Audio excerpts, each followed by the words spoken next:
हम learning and teaching third paper हमने start कर रखा है, जिसमें हम 3 टॉपिक कर चुके हैं। ठीक है, लास्ट क्लास तक टीचिंग वाला, टीचिंग में आपका फेज ऑफ टीचिंग कर चुके हैं, टीचिंग डिफरेंस जितने भी हैं आपके ट्रेनिंग के साथ, इंडोक्ट्रिनेशन के साथ एंड इंस्ट्रक्शन के साथ। आज हम बात करेंगे लेवल ऑफ टीचिंग, जिसमें आप memory level, understanding level and reflective level के ऊपर हम बात करेंगे। एंड देन उसकी रह जाएंगी सिर्फ theories of teaching, formal theories, descriptive theories and normative theories. बस यही रहता है आपका यूनिट फर्स्ट से। तो निकाल लीजिए आपके लेवल ऑफ टीचिंग।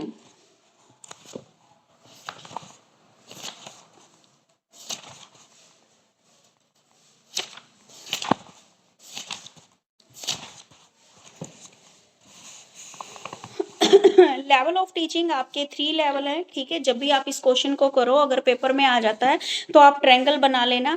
सबसे पहले जो होता है वो होता है आपका मेमोरी लेवल। मैं एक बार दिखा भी देती हूँ आपको, कैसे आपकी बुक्स में दे रखी होगी ट्रायंगल बना के।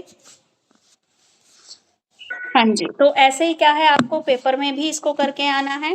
ठीक है, अगर क्वेश्चन आता है कि टीचिंग लेवल से आपका क्या अभिप्राय है, what do you mean by level of teaching, discuss the essential features. ठीक है, तो कंप्लीट आपको क्वेश्चन करके आना, तीनों लेवल के बारे में आपको बताना है। तो सबसे पहले बात आती है हमारी मेमोरी लेवल की। मेमोरी लेवल ये हमारा जो आपके पास ट्रायंगल, उसमें सबसे नीचे वाला लेवल होता है आपका मेमोरी लेवल।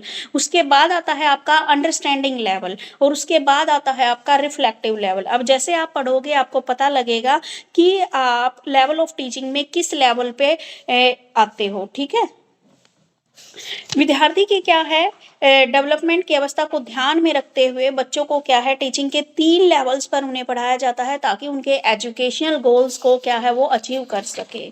तो ये तीनों लेवल मैंने आपको बता दिए। तो फर्स्ट हम बात करते हैं मेमोरी लेवल की। तो मेमोरी लेवल जो होता है ये हमारा पहला और सबसे प्राइमरी लेवल होता है। इसमें क्या है, हम बिना सोच विचार के रटने पर आधारित होते हैं, यानी कि जितने भी छोटे बच्चे होते हैं वे आपके मेमोरी लेवल पे होते हैं। उनको अंडरस्टैंडिंग नहीं होती, वो जस्ट चीजों को क्या करते हैं, रटते हैं। जो भी क्वेश्चंस है या स्टडी जो भी मटेरियल है वो रटते हैं। ठीक है, और ये जो क्या है, ये हमारा जो लेवल है हमारे मेंटली उससे जुड़ा हुआ है। ठीक है, हमारी मेमोरी से जुड़ा हुआ है। इस पर क्या है, ये सबसे सरल, और इसको हम क्या बोलते हैं, बेसिक लेवल बोलते हैं ना। अगर आपका मेमोरी लेवल, अगर आपका बेस क्लियर है तो आपका क्या है, सारी चीजें मजबूत रहेंगी। जैसे आप घर बनाते हो, अगर उसकी नींव अच्छी है तो आपका घर बहुत सालों तक टिका रहेगा। अगर नींव कमजोर है तो वो बहुत सालों तक नहीं टिक पाएगा। ऐसे ही क्या है, बच्चे का मेमोरी लेवल, यानी कि स्टार्टिंग में ही अगर बेस अच्छा है तो बच्चा कहीं पे भी लाई कर सकता है। ठीक है, तो आगे भी वो पढ़ाई में अच्छा रहेगा। अगर मान लीजिए जिस बच्चे का बेस ही क्लियर नहीं है तो वह आगे सर्वाइव नहीं कर पाएगा। यानी कि वो जिसका बेस क्लियर नहीं है वो 10th 12th, मतलब उसको मुश्किल हो जाएंगे 10th और 12th पास करना भी, और आगे तो क्या है वो अपनी पढ़ाई ही छोड़ देता है। ठीक है, तो मेमोरी लेवल क्या है, हमारा सबसे प्राइमरी लेवल है। ये क्या होता है, इसका सबसे पहले ये इसको बुनियादी सतर बोलते हैं।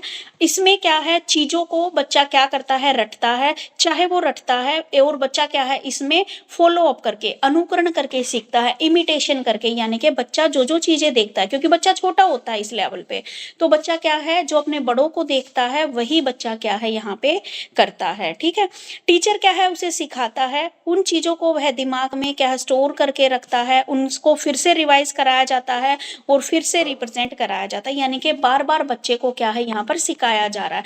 जैसे बच्चे को अल्फाबेट है, एक दिन में तो नहीं आ रहे। अब जैसे तुम लोग क्या है, तुम बड़े लेवल पे आ गए तो आपको एक बार टॉपिक पढ़ा दिया, उसके बाद आप खुद पढ़ लेते हो। लेकिन छोटे बच्चे को मान लीजिए आप अल्फाबेट सिखा रहे हो तो एक दिन में नहीं सीखता, आप बार बार उसको क्या कर रहे हो, रिवाइज कर रहे हो। ठीक है, अब यहाँ पर अलग अलग लोगों ने अलग अलग डेफिनेशन दी है। ठीक है, जिसकी भी डेफिनेशन आपको ईजी लगे उस डेफिनेशन को आप अडॉप्ट कर सकते हो। ठीक है, according to fuelled L Ruch के according, memory is the measure of an individual ability to recall and associate previously learned item.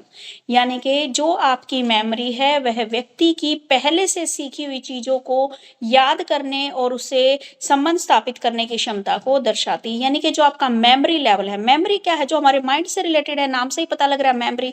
तो मेमोरी क्या है, किसी व्यक्ति की जो चीजें उसने सीख रखी है उसको वह कितना याद करता है, उसकी एबिलिटी ये दिखाता है। है, ठीक है। अब क्या है, जो मेमोरी लेवल है कि टीचिंग इसमें क्या है, रटने पर निर्भर होती है, लेकिन कुछ विशेष परिस्थितियों में जैसे छोटे बच्चे के लिए सीखने की क्या होती है, प्रारंभिक अवस्था होती है, और बड़े विद्यार्थियों के मामलों में कभी कभी टीचर की समर्थी स्तर पर शिक्षण करना पड़ता है। छोटे बच्चों के लिए मेमोरी लेवल पर सीखना अधिकतर केवल जानकारी अर्जित करने तक सीमित होता है। जैसे जैसे वे बड़े होते हैं, चीजों को समझने लगते हैं और अलग अलग परिस्थितियों में लागू करने का प्रयास करते हैं। इस प्रकार मेमोरी लेवल पर टीचिंग का एक आरंभिक चरण है जो बाद में अंडरस्टैंडिंग और रिफ्लेक्टिव लेवल पर आधारित होता है। देखो भाई, इसमें क्या बताया गया है आपका कि मेमोरी लेवल पर, हालांकि हम इसको, ये किसके ऊपर, रोट लर्निंग के ऊपर काम करता है। रोट लर्निंग यानी कि बच्चे को हम रटवाते रहते हैं, उनको बार बार क्लास में रिवाइज करवा करवा के। देखो, एक तो क्या है, बच्चे को हम टेबल इतना रटवा देते हैं, उनको जो हिंदी वर्णमाला है वो रटवानी पड़ती है, ठीक है, क्योंकि वो बच्चे का स्टार्टिंग है, बेस है, क्योंकि यही क्लियर होगा जब मेमोरी लेवल उसका अच्छा होगा, तभी वह अंडरस्टैंडिंग लेवल पे समझ पाएगा, ठीक है। अब देखिए, जो मेमोरी लेवल है उसकी क्या क्या विशेषताएं हैं। एक तो इस पे क्या है, बच्चे की क्या है, सोचने की क्षमता इतनी विकसित नहीं हो पाती है, ठीक है। जो छोटे बच्चे हैं वो इतना सोच नहीं पाते हैं, यानी कि अंडरस्टैंड नहीं कर पाते हैं चीजों को, इसलिए क्या है, वो रोट लर्निंग करते हैं।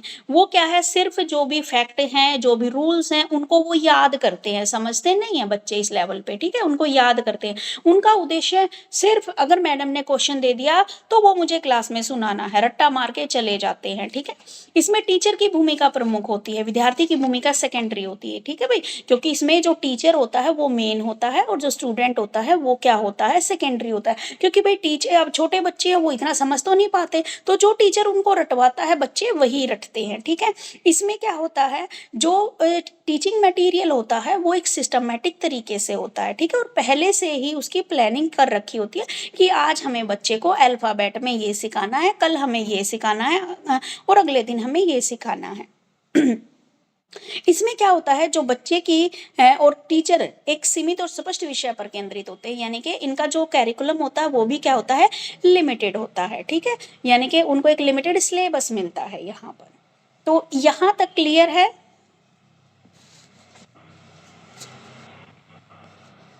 Yes ma'am. ठीक है बेटा, यस मैम। आगे देखिए। आगे है आपका जो मेमोरी लेवल है उसके क्या क्या लाभ हैं। मेमोरी लेवल में क्या है, एक तो ये जो टीचिंग होती है ये आपकी प्राइमरी क्लासेस के लिए उपयोगी होती है, क्योंकि इस पर क्या है, हमारी मेमोरी डेवलप हो रही होती है, ठीक है, और उनकी क्षमता सिर्फ रोट लर्निंग की होती है। उन बच्चों की अब क्षमता इतनी नहीं हुई है कि वो चीजों को समझ सके। अब तुम देखो, अब तुम चीजों के रट्टे नहीं लगा सकते क्योंकि आप मेमोरी लेवल पे हो ही नहीं।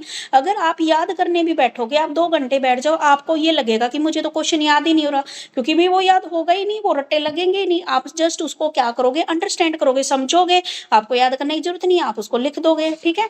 तो जो आपकी मेमोरी लेवल होता है ये आपका प्राइमरी लेवल पे होता है, ठीक है, यानी कि छोटी क्लासेस के लिए होता है, क्योंकि उस उम्र में बच्चों की जो मेंटली जो उनकी इंटेलेक्चुअल डेवलपमेंट हो रही होती है। अब यहाँ पर क्या होता है, टीचर क्या होता है, मेन होता है यहाँ पर, और जो भी कंटेंट चूज करना होता है वो टीचर का काम होता है, ठीक है। बच्चे तो जस्ट क्या है, उस चीज को सीखते हैं, चाहे वो रट्टे लगा के सीखे, कैसे भी, उनको तो याद करने से मतलब है। इसमें क्या होता है, बच्चे की क्या बोली जाती है, एक नींव रखी जाती है, जहां विद्यार्थी क्या करते हैं, समझ और सोच की भूमिका निभाते हैं। उसके बाद क्या है, ये टीचिंग क्या है आपकी अंडरस्टैंडिंग और रिफ्लेक्टिव, यानी कि आपकी अंडरस्टैंडिंग और रिफ्लेक्टिव लेवल के लिए ये बेस बनती है, ठीक है। अगर बच्चा यहाँ पे अच्छा है तभी वह अंडरस्टैंडिंग लेवल पे अच्छा रहेगा और फिर वह रिफ्लेक्टिव लेवल तक भी पहुंचेगा। इसमें सीखने की मेमोरी लेवल पे क्या है, बच्चे की सीखने की जो गति होती है वो बिल्कुल धीरे धीरे होती है, ठीक है, क्योंकि बच्चा, अब देखो, पूरा साल वो अल्फाबेट, पूरे साल में अल्फाबेट सीख पाते हैं, पूरे साल में वो 100 तक काउंटिंग सीख पाते हैं, ठीक है। तो उनकी जो सीखने की जो गति होती है वो बिल्कुल धीरे होती है।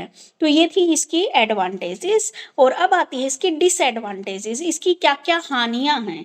हानियों में क्या है भाई, जो मेमोरी लेवल है सबसे नीचे वाला लेवल है, इसमें विद्यार्थियों की जो ओवरऑल डेवलपमेंट है उसमें योगदान नहीं करता, यानी कि क्षमताओं के समग्र विकास में ये योगदान नहीं करता जो मेमोरी लेवल है, क्योंकि इसमें जस्ट बच्चे को रटवाने की तरफ ध्यान ज्यादा दिया जाता है, यानी कि टीचर का मेन ऑब्जेक्टिव क्या, कि मुझे तो इसको ये सिखाने हैं भाई, ठीक है। अब दूसरा है रटने के माध्यम से सीखते हैं तो ये क्या है, ज़्यादा लंबे समय तक बच्चे को याद नहीं रहता है। तीसरी बात, इसमें क्या है, टीचर और बच्चे के बीच में कोई ज़्यादा क्या है, कम्युनिकेशन नहीं हो पाता, क्योंकि टीचर की मेन भूमिका है, बच्चे टीचर के साथ साथ बोल रहे हैं, वो अपना तो अपनी तरफ से तो कुछ बता ही नहीं रहे, जो टीचर ने समझा दिया वही वो कर रहे हैं। और इस लेवल पे बच्चे डिसिप्लिन को ज़्यादा फॉलो करते हैं, उनको पता है डिसिप्लिन में नहीं रहे, लाइन को तोड़ दिया तो क्या है, थप्पड़ लगेगा। अब क्या है, इसमें क्या है, जो मेमोरी लेवल है उसका कोई विशेष इंपॉर्टेंस इनको नहीं दी जाती है, ठीक है। उसके बाद दी गई जानकारी विद्यार्थी की यानी कि बच्चे को इस लेवल पर जो भी जानकारी दी जाती है वो क्या है, आपकी टेक्स्ट बुक से रिलेटेड होती है, ठीक है। आपकी विषय वस्तु उसी के उद्देश्यों को वो स्पष्ट करती है, ठीक है। यानी कि बाहरी लाइफ की कोई चीजें उनको नहीं बताई जा रही यहाँ पे। आ गया समझ में, यही था आपका मेमोरी लेवल का, ठीक है। हो सकता है भाई किसी के में कुछ अलग पॉइंट हो तो प्लीज आप उनको पढ़ लीजिए, अगर किसी को नहीं समझ में आता तो मेरे से पूछ सकते हो, बाकी इतना मुश्किल नहीं है। उसके बाद अब हम आते हैं अंडरस्टैंडिंग लेवल पे। अंडरस्टैंडिंग लेवल क्या होता है, अंडरस्टैंडिंग लेवल आपका मेमोरी लेवल और जो रिफ्लेक्टिव लेवल है उसके बीच का लेवल आता है। अब ठीक है, अब ये वो लेवल आ गया जिसमें बच्चे विचारशील हो गए, वो थिंकिंग करने लगे हैं, सोचने लगे हैं, ठीक है। इसमें क्या होती है, उनकी हायर मेंटली एक्टिविटी की डिमांड करते हैं इसमें, ठीक है। इसमें क्या है, बच्चे को क्या है, अब वो रट नहीं रहे, वो चीजों को समझ रहे हैं, उनका अर्थ निकाल रहे हैं, इसका मीनिंग क्या है, ठीक है। अब according to Morris L Bigge and Morris R. Hunt के according, understanding occurs when we come to see how to use productively in way which we care about a pattern of journal idea and sporting fact, ठीक है। यानी कि understanding तब होती है जब हम सामान्य विचारों और सहायक तथ्यों का एक पैटर्न उत्पादक रूप में उपयोग कर पाते हैं और जो हमारे लिए मायने रखता है, ठीक है। तो इसमें अंडरस्टैंडिंग तब होती है जब हम हमारे जो विचार है उनको क्या है, एक प्रोडक्टिव और यूजफुल करते हैं, तभी हमारी अंडरस्टैंडिंग होती है। देखो अंडरस्टैंडिंग का मतलब क्या है, आप किसी चीज को तभी समझ पाते हो जब आपका ध्यान उसकी तरफ होता है, या किसी काम में आप उस चीज को उपयोग करना चाहते हो, तभी आप उस चीज को जल्दी समझ पाओगे। मान लीजिए अगर आपको नीड है कि मुझे ना चाय बनानी सीखनी है, ठीक है, तो आपको चाहे कोई कैसे ही सिखाता रहे आप नहीं सीख पाओगे, लेकिन आपको जब ये करना है, आप उस चीज को करके देख रहे हो, भाई चाय बनानी है, तो आपको कोई थ्योरेटिकल पढ़ने की जरूरत ही नहीं, आप प्रैक्टिकल सीधी आपने एक बार देखा और आपने बना दिया। तो यहाँ पर आप समझ के चीजों को करते हो, ठीक है, आप रट्टा नहीं लगा रहे हो।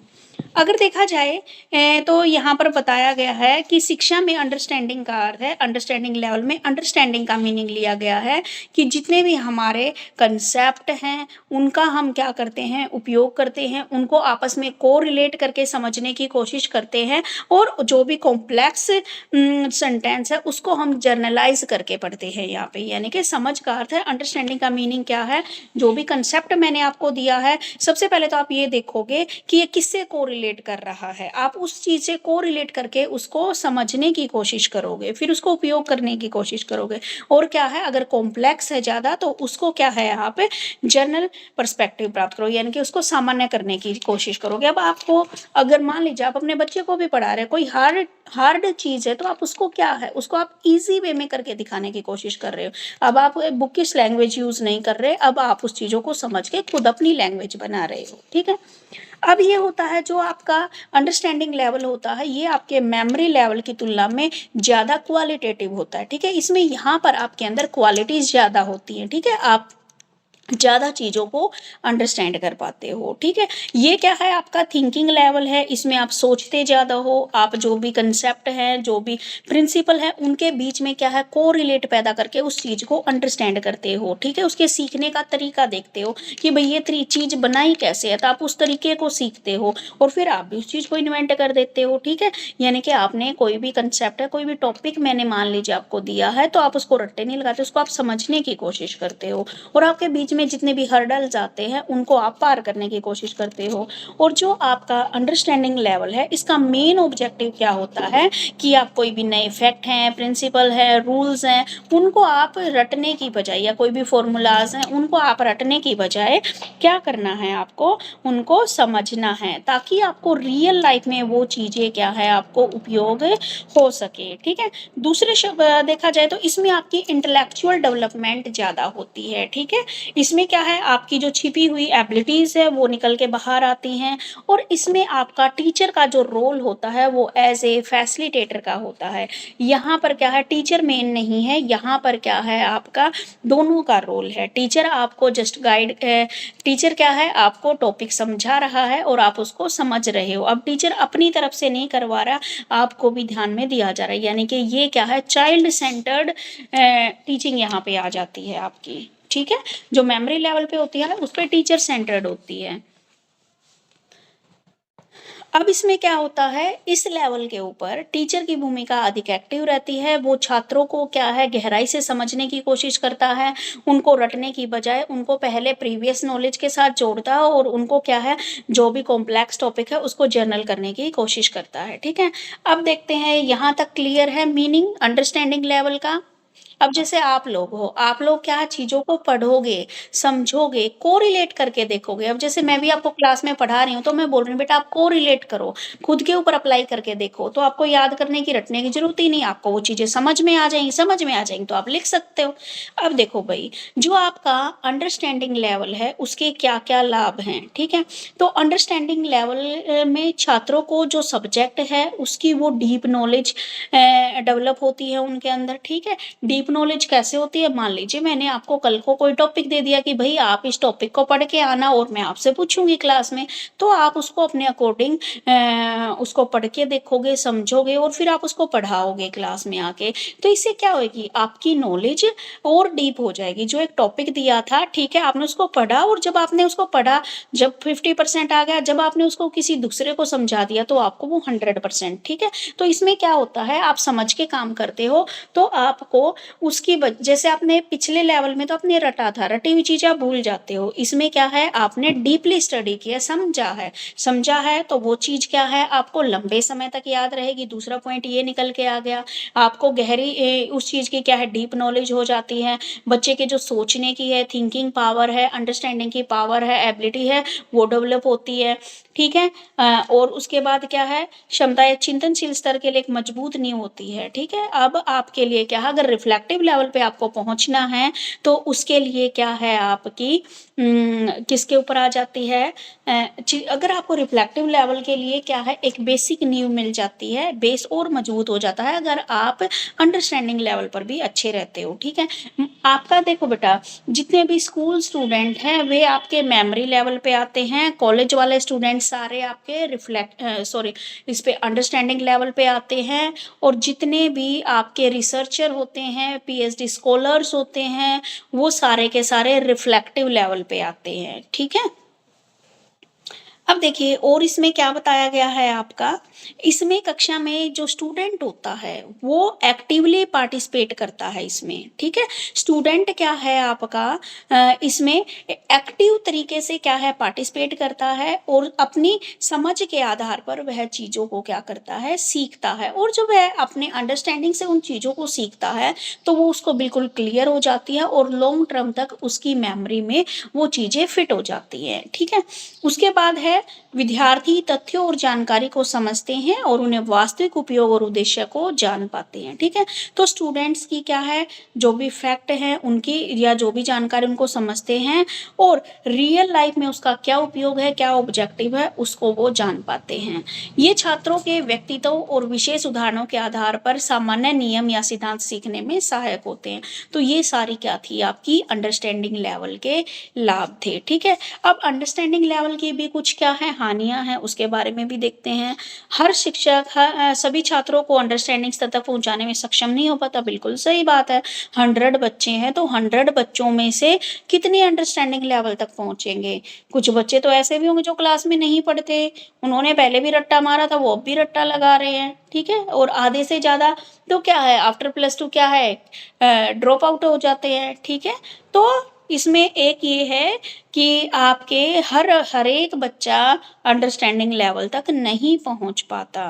दूसरी बात बताई है इसमें कि क्लास में डिफरेंट डिफरेंट टाइप के स्टूडेंट होते हैं, कुछ को तो क्या है अंडरस्टैंडिंग है, केवल समर्थी स्तर पर ही रह जाते हैं, कुछ को क्या है अंडरस्टैंड करना कठिन काम होता है, तो वो क्या है आपके मेमोरी लेवल तक ही बने रहते हैं। यानी कि आफ्टर +2 बहुत सारे बच्चे क्या है छोड़ देते हैं पढ़ाई।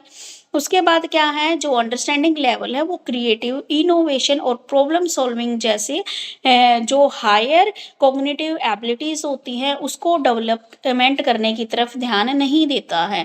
ये हमारी क्रिएटिविटी की तरफ ध्यान नहीं देता, क्या इनोवेशन करना है उसकी तरफ ध्यान नहीं देता, ना प्रॉब्लम सॉल्व, ये जस्ट क्या करा आप समझो चीज़ों को, अंडरस्टैंड करो, ठीक है?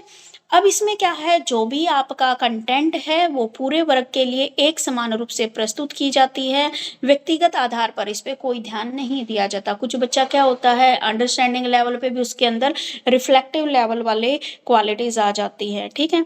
ये क्या है आपकी छात्रों की स्वतंत्रता, कहीं-कहीं पर इसको इसको क्या माना गया है टीचर सेंटर्ड दृष्टिकोण भी माना गया है, हर जगह तो नहीं है लेकिन कुछ जगह पर है, जो छात्रों को क्या है स्वतंत्रता की सीमितता होती है। इसमें अक्सर क्या है सीखने की प्रक्रिया को अक्सर निष्क्रिय हो जाता है, ठीक है? तो ये था आपका अंडरस्टैंडिंग लेवल की अंडरस्टैंड।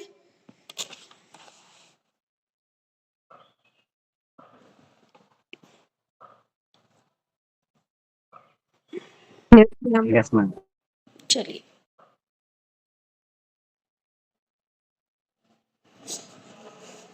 उसके बाद आते हैं हम रिफ्लेक्टिव लेवल पे।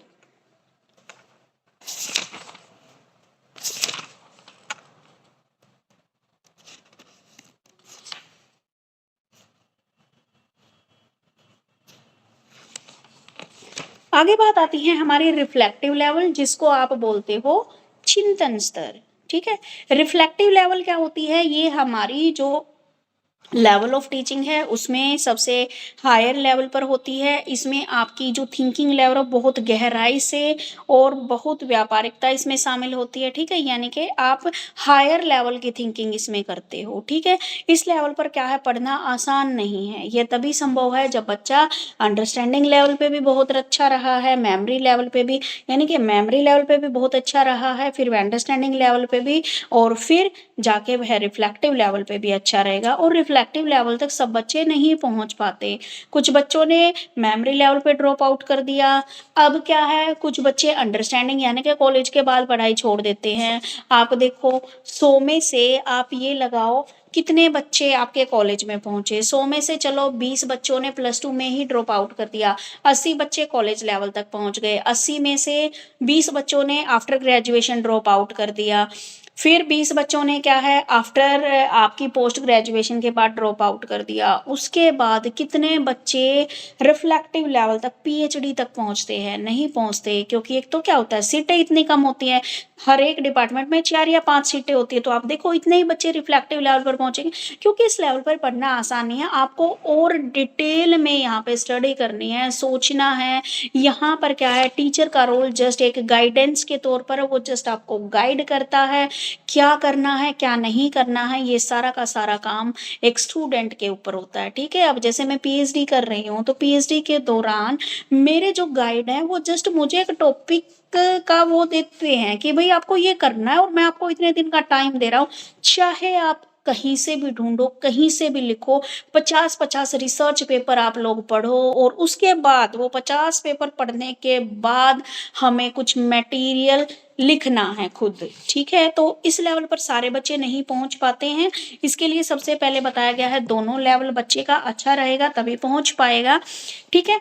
अब छात्रों में जो हमारा रिफ्लेक्टिव लेवल है इसमें रटना नहीं होता है, अंडरस्टैंडिंग से भी ऊपर हो जाता है, ठीक है? ये सिर्फ यहाँ तक ही सीमित नहीं है, रटने अंडरस्टैंडिंग और कंसेप्ट को लागू करने तक सीमित नहीं है, इसमें आपकी क्या होती है हायर मेंटल प्रोसेस इसमें यूज होती है, ठीक है? आपकी रीजनिंग पावर, आपकी एनालिसिस करने की पावर, आपकी इमेजिनेशन पावर, ठीक है? क्रिटिसाइज करने की भी पावर आपके अंदर होनी चाहिए, इवेल्युएशन की पावर, जो भी कंसेप्ट आपने आपने लिया है उसको वेरीफाई करने की भी नॉलेज आपको होनी चाहिए, ठीक है। ये सारी चीज़ें, क्योंकि इस लेवल पर छात्र को बार बार क्या है इवैल्यूएशन करना पड़ता है। अगर आपको एक टॉपिक दे दिया, अगर आपने वो टॉपिक बना लिया, अगर आपके गाइड को ठीक नहीं लगा, पूरे पे काटा लगा देता है, आपकी 1 महीने की मेहनत बेकार हो जाती है।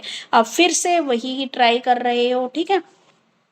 इसमें क्या है आपको पहले क्या है आप किसी की कॉपी यहाँ पे नहीं कर सकते, क्योंकि प्लेगरिज्म आ जाता है। अगर आपने किसी का अगर आपने एक लाइन भी यहाँ पे उठा के लिख दी अपने रिसर्च पेपर में, तो वहीं पे जो प्लेगरिज्म टूल है वहीं पे आपको पकड़ लेगा कि आपने इतना प्लेग यहाँ पे ले रखा है, यानी कि दूसरे का मटेरियल आपने यूज़ कर रखा है, ठीक है। तो यहाँ पर क्या है आपको इन सब चीज़ों की नॉलेज होनी होती है, ठीक है। अब यहाँ पर बच्चे को क्या है, हाँ, इस लेवल पर बच्चे के अंदर सेल्फ डिपेंडेंट हो जाता है वह, ठीक है, किसी और के ऊपर डिपेंड नहीं रहता। उसका जो आत्मविश्वास है वो यहाँ पे बढ़ता है। बच्चा क्या है नए नए फैक्ट को खोज के लाता है, पहले से जो नॉलेज है उसको वह डीपली स्टडी करता है, उसके आधार पर मेंटली एक्टिविटी करता है, ठीक है, और जो भी एक ज्ञान है वो अर्जित करता है और फिर नई जानकारी खोजने की कोशिश करता है। ये क्या है हमारा इस लेवल पर जो बच्चे के टीचिंग लेवल जो वास्तविक जीवन की समस्याओं को हल करने के सक्षम बन जाता है, यानी कि एक्चुअल में बच्चा जिस टॉपिक के ऊपर काम कर रहा होता है वो रियल लाइफ से रिलेटेड होता है, ठीक है। जैसे मेरा अभी जो टॉपिक चल रहा है वो गवर्नमेंट स्कूल में जो फंड प्रोवाइडिंग है उसके अकॉर्डिंग मेरा टॉपिक चल रहा है, ठीक है। तो इसमें क्या है बच्चा कोई रियल लाइफ से रिलेटेड या कोई प्रॉब्लम चल रही है उसका सॉल्यूशन ढूंढने के लिए बच्चा यहाँ पे काम कर रहा है, ठीक है। अब जो आपका रिफ्लेक्टिव लेवल है ये क्या है प्रॉब्लम सेंटर्ड होता है, यानी कि आप किसी समस्या के ऊपर यहाँ पर काम कर रहे होते हैं। इसमें इस स्तर पर छात्र मौलिक कल्पना में व्यस्त रहता है, ओरिजिनल जो डाटा है उसको कलेक्ट करने में यहाँ पर बिजी रहता है, उसको गहन और गंभीर चिंतन यहाँ पे करना पड़ता है जिससे उसके अंदर क्रिएटिविटी बने और क्या है उसकी आत्मनिर्भरता को बढ़ावा मिलता है। यहाँ तक क्लियर है?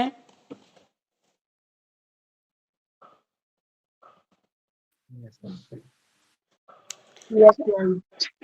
थैंक यू बेटे, साथ साथ समझ लेते हो। ये बार बार पढ़ाने में सिर दर्द होने लग जाता है।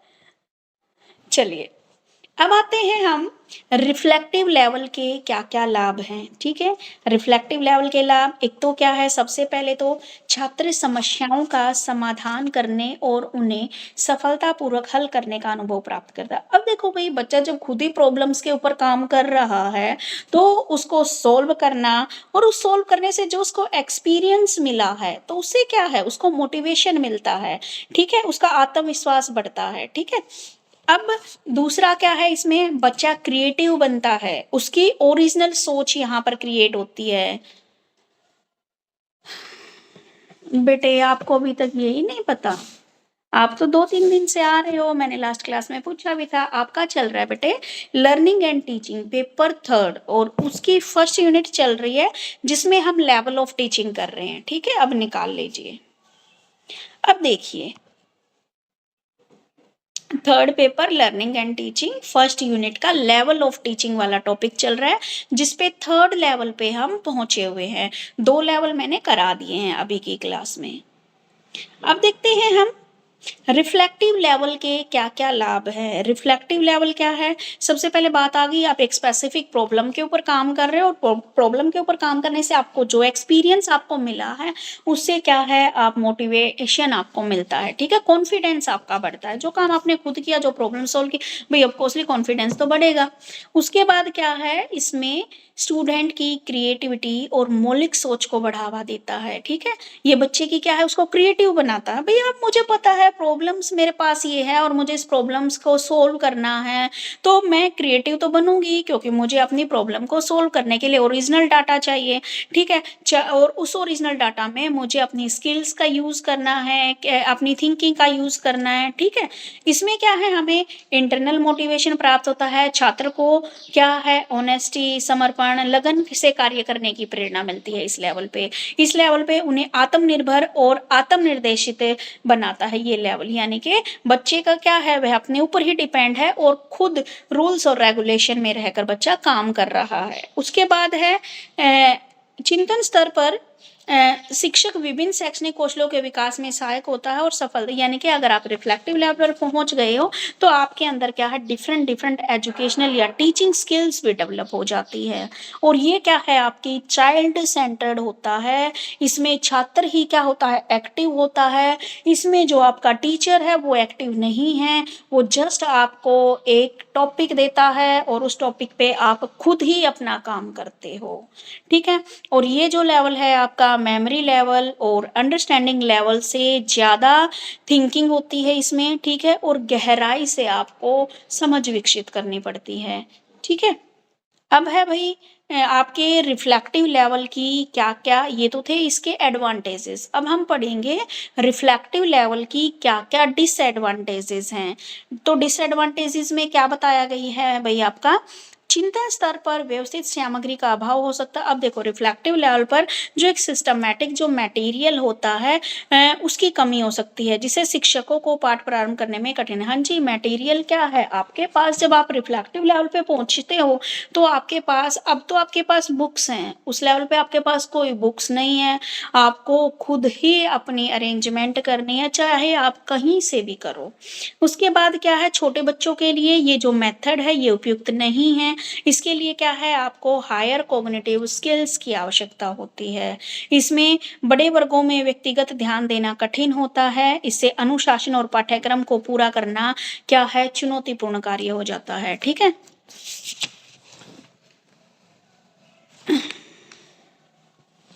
यह एक समय साध्य प्रक्रिया है। छात्र समस्या का विश्लेषण करने में अधिक समय लेते हैं, तो हर समस्या की जांच करनी पड़ती है और इसकी, यानी कि इस लेवल पर जो आपकी जो काम होता है, यानी कि वो क्या होता है, बहुत धीरे होता है, धीमी गति से होता है। यह एवरेज और उससे ऊपर वाले स्टूडेंट के लिए अधिक उपयुक्त है, क्योंकि निम्न जिनकी मेंटल लेवल, IQ लेवल बहुत कम है, वो इस लेवल तक नहीं पहुंच पाते हैं। एक मिनट बेटा, मैं टॉपिक कंप्लीट कर लूँ फिर बात करती हूँ। टीचर को इस लेवल पर अत्यधिक यानी जिम्मेदार, क्रिएटिव और सतर्क होना पड़ता है। उसको सही गाइडलाइंस देनी पड़ती है। अगर एक भी गाइडलाइंस गलत हो गई तो बच्चे की पूरी मेहनत बेकार हो जाती है। ठीक है। तो ये आपके तीनों लेवल थे। इसमें और क्या होता है, आपको हायर ऑर्डर थिंकिंग, यानी कि आपकी थिंकिंग हायर लेवल तक जाती है। आपको स्वतंत्र सोच आपकी बढ़ती है। ठीक है। तो ये थे आपके लेवल ऑफ टीचिंग, जिसमें 3 लेवल मैंने आपको पढ़ाए हैं। Understand everyone? Yes yes ma'am. Ma'am. Ma'am ये सजेशन भी कर लें, इसमें हमारी बुक में सजेशन दे रखे हैं। क्या सजेशन बता रखे हैं?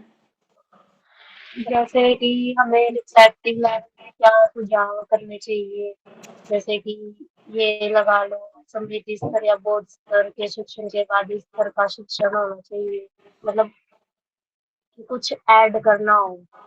हाँ, लिख सकते हो बेटा, आप अपनी तरफ से जितना आप एक्स्ट्रा लिखना चाहते हो लिख सकते हो। अब देखो मैंने यही बताया ना, आपकी बुक में हो सकता है एक आधा पॉइंट एक्स्ट्रा हो, तो आप उस पॉइंट को पढ़ो, और अगर नहीं समझ में आता तो मैं बता देती हूँ।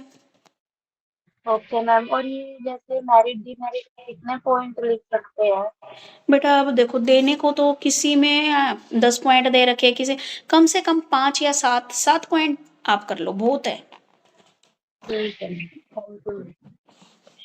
ठीक है। अभी जो पढ़ाया है आपका मेमोरी लेवल, अंडरस्टैंडिंग लेवल, क्योंकि बेटा अगला जो टॉपिक है ना वो थ्योरीज है, और थ्योरीज एक साथ करोगे तो बेटा मुझे नहीं लगता कि आप कर पाओगे। अब इसके अलावा और कौन सा इजी टॉपिक है वो मैं देख लेती हूँ।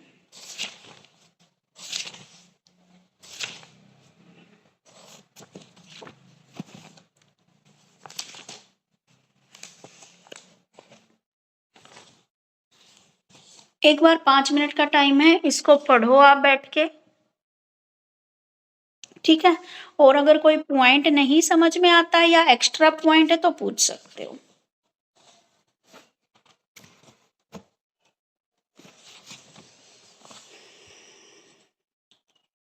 आफ्टर 5 मिनट पूछूं तो फिर क्या समझ में नहीं आया बेटा?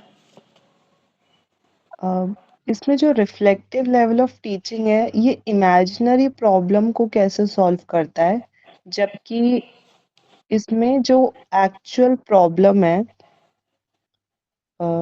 इसमें बेटा problem solving method take real life हाँ जी, देखो प्रॉब्लम। इसमें क्या होता है हमारा रिफ्लेक्टिव लेवल पे हम इमेजिन करते हैं, हम सोचते हैं, आपकी रियल प्रॉब्लम होती है, उसके ऊपर हम काम करते हैं, सोचते हैं और उस प्रॉब्लम का सॉल्यूशन देने की कोशिश करते हैं। अब देखो जितने भी रिसर्च कर रहे हैं, मान लीजिए अब जब कोरोना आया तो सबने क्या है, जितने भी रिसर्चर थे, साइंटिस्ट थे, उन्होंने क्या है रिसर्च के ऊपर काम किया, सोचा कि भई हमारे सामने रियल प्रॉब्लम ये है कि कोरोना की वैक्सीन हमें बनानी है, ठीक है? तो उन्होंने इसके ऊपर रिसर्च की, ठीक है, सोचा, प्रॉब्लम ली एक, उन्होंने दिमाग में भी थिंकिंग की, इमेजिनेशन पावर भी लगाई ताकि कहीं न कहीं से तो हमें इस चीज़ का क्या है सॉल्यूशन मिल जाए। तो वही क्या है हमारा रिफ्लेक्टिव लेवल है, ठीक है? कि आप क्या है रियल लाइफ़ की प्रॉब्लम्स के ऊपर यहाँ पे आप काम कर रहे हो, आप रिसर्च कर रहे हो, ठीक है? आप अपनी थिंकिंग पावर का यहाँ पे यूज़ कर रहे हो, इमेजिनेशन पावर का यूज़ कर रहे हो और तब जाके उस प्रॉब्लम के सॉल्यूशन में कहीं न कहीं अपना योगदान दे रहे हो। ये है आपका रिफ्लेक्टिव लेवल।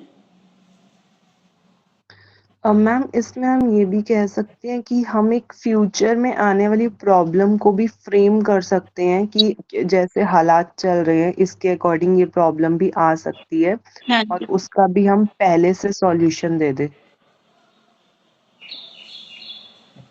यानी कि उसमें आप क्या है पहले से कुछ प्रिकॉशंस दे सकते हो कि हम ये अगर ये प्रिकॉशंस अपनाएँगे तो इन फ्यूचर में हमें ये प्रॉब्लम पैदा नहीं होगी। हुँ,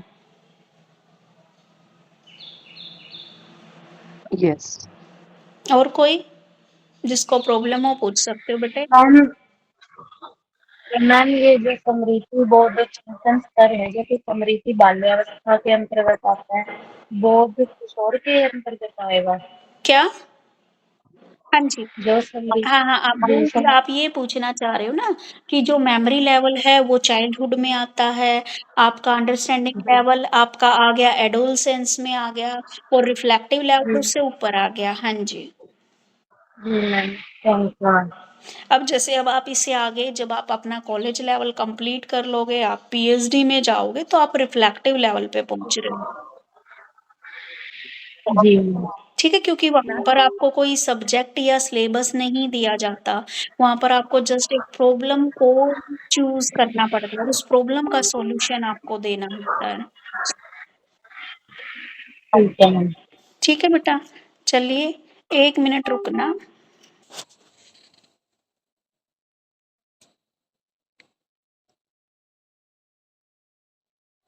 हो गया बेटे? साफ साफ नहीं आ रही है मैम, थोड़ा साफ से दिखाइए।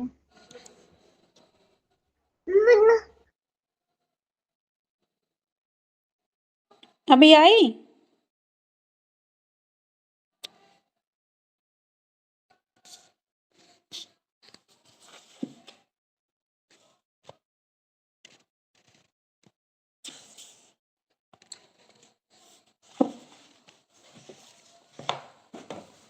मैम ये एग्जाम कब से होंगे इसके?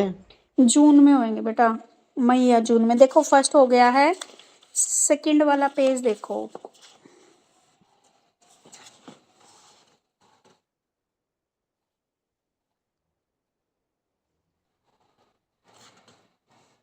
मैम इसके एग्जाम कब से होंगे? बेटा जून में। मेरी आवाज़ नहीं आ रही क्या आपको?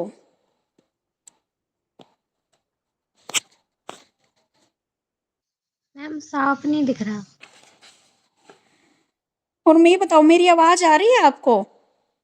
ब्लर हो रही है इमेज।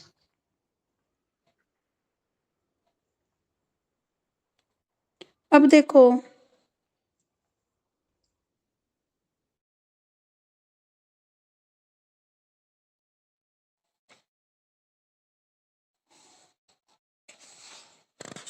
बाकी ना ये आप आपकी बुक में भी सेम ही है।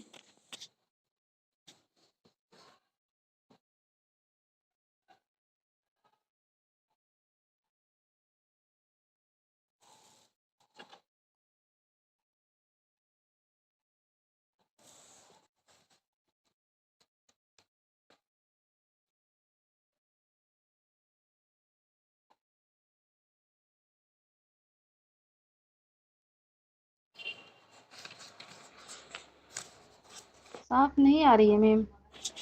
बेटा फिर तो अब मैं क्या ही बताऊँ? साफ नहीं आ रही तो कोई नहीं, आप अपनी बुक में से कर लो, सेम ही है हर जगह। बस वो ये है ना, मैंने बोला था मैं आप सबसे एक क्वेश्चन लिखवाऊंगी तो आप लोग अलग अलग आंसर दोगे, तो यही है बस, और कुछ नहीं है डिफरेंस। मेन आपको मीनिंग क्लियर हो गया, कुछ पॉइंट वहां से कर लो, कुछ जो मेरे पढ़ाए हुए आपको याद रहते हैं तो वो याद कर लो। और पेपर बेटा जिस बच्चे ने पूछा था, मिस यूनिट खत्म होने के बाद बोले यूनिट खत्म होने के बाद इम्पोर्टेंट क्वेश्चन वगैरह बता दीजिएगा। हाँ जी बता दूंगी। गिनती के 4 तो क्वेश्चन बनते हैं तुम्हारी यूनिट में। टेस्ट हाँ तो वैसे दो बता दीजिएगा तो दो फिर सही दो रहेगा। क्वेश्चन का टेस्ट लूंगी आपका। एक तो जो स्टेजेस हैं आपकी, ठीक है, और एक जो आज पढ़ाया है, एक हाँ कल पढ़ाया था जो एक आज पढ़ाया, वो परसों टेस्ट लूंगी तुम्हारा। जी मिस। ठीक है, और पेपर बेटा आपके जून में होंगे। मिस हम पुणे में रहते हैं तो फिर थोड़ा कब तक पता चलेगा कब एग्जाम होगा, क्योंकि टिकट वगैरह निकालना पड़ेगा पहले ही। बेटा 10 दिन पहले आती है डेट शीट, उससे पहले नहीं आएगी। फिर इतना जल्दी फिर कैसे जाएंगे, क्योंकि टिकट का बहुत प्रॉब्लम होता है हमारे इधर। आप मेरे को ये जून में, आपका क्या एमडीयू के अंडर कौन सा कॉलेज है आपका? एमडीयू ही है रोहतक का। हाँ तो जून में होंगे बेटा।